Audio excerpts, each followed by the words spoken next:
What's going on, guys? You're watching The Hungry Handgunner. I'm Nick, and yes, I realize I've got the same shirt, same hat, same pants too, but I filmed a lot of these videos on the same day, so there is that. I do have more clothes. My wife didn't leave me. I'm not struggling to learn how to do laundry.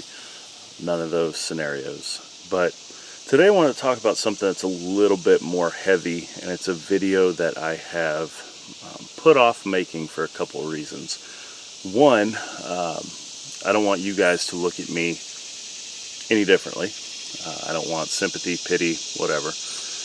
Number two, just because inevitably this is going to be a touchy subject for a lot of people that have experienced a loss connected to what we're going to talk about, and namely depression.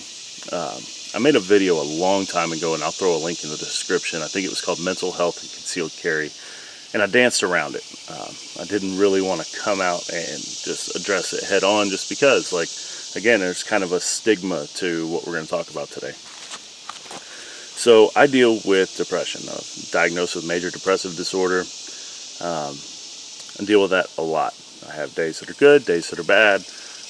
And no, it's not always like, oh, you know, this is the end, I'm going to kill myself. Nothing like that. Just the not wanting to get out of bed, not wanting to do anything, even things I typically enjoy. But it could quickly spiral into the other, based on what my doctor has said and things like that. So it's important to keep a handle on it.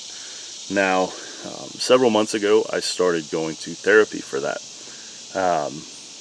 And the reason I'm telling you all this is because I'm sure somebody watching this right now is sitting there maybe wanting to reach out and get some help, but probably has a lot of the same fears that I had when I went the first time or was thinking about going.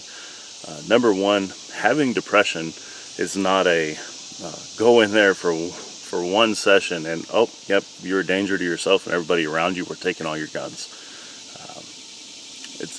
That has not been my experience. That has not been my friend's experience that also have sought help. And I'm not going to name names just because it's not relevant and I don't really want to put their business out there. So, guys, if you're in a dark spot, if you feel like things are just spiraling downhill, especially with everything going on right now, we are social creatures by nature. And as much as I dislike the general public 99% of the time, we are meant to connect, I think, with family and friends and things like that and do things together. And this entire situation has kept that from happening to a large degree. So this situation being what it is no help. But even if this is something you've dealt with for a long time, like I did before I went and said, you know what, I'm going to man up, I'm going to get some help, I'm going to admit that I don't want to do this on my own anymore. I know that life can be better than this. Go do it. And if you go in and you sit down with a therapist or whatever, and you don't feel a connection with them, you don't feel like you can open up to them, find somebody who you can. It's going to be a waste of time and money if you go in there and tell them everything's fine every time you go in, every 2 weeks, month, every 2 months, whenever you set up a schedule. If you can't go in there and be brutally honest with them, you're wasting your time. And they'll know when you're hiding things too. So find somebody that you feel like you can talk to, somebody that you feel like you can be brutally honest with. Number two, it's not an automatic red flag, we're taking their guns, at least not here in Georgia. That's kind of from what I have talked about with my doctor, what I have talked about with a couple other doctors, that is kind of a last-ditch thing. And I think that the stigma surrounding getting some help for things like depression, and that's really the only thing I can speak to. I don't have any other first-person experience with other things. There's a stigma there that if I admit that I need help, they're going to take my guns.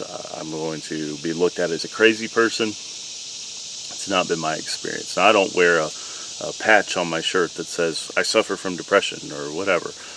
Actually, that's part of why this video is so uncomfortable to make, because I don't want pity, I don't want attention. The sole reason for this video is that I put off getting help for a long time because of preconceived notions I had about the process. I figured they were just going to shove pills down my throat, and that has not been the experience I've had at all. again, get to know your doctor. If you don't feel comfortable with that doctor, or you're not comfortable with the treatment option, you feel like they're being rushed, find another one. So the particular one I go to, and again, I'm not going to name names, but very much focuses on non-medication treatment or non-medicated treatment, things that I can do in my daily life to correct negative thoughts, things like that. So yeah, it's a little touchy-feely, I'm sure, for some of the people watching this, and that's fine. If this doesn't apply, then this doesn't apply. And I would much rather somebody see this video and reach out and get some help than potentially hear about somebody taking the wrong way out. So that's the biggest thing, guys. If you notice somebody's suffering around you, somebody's not acting themselves, just ask them some questions, urge them to get help. Remember, there's nothing about getting help that makes you less of a man. There's nothing that makes you a sissy for getting help. And I know a lot of us heard that growing up, boys don't cry, man up, toughen up. And there are situations where man up and toughen up are great.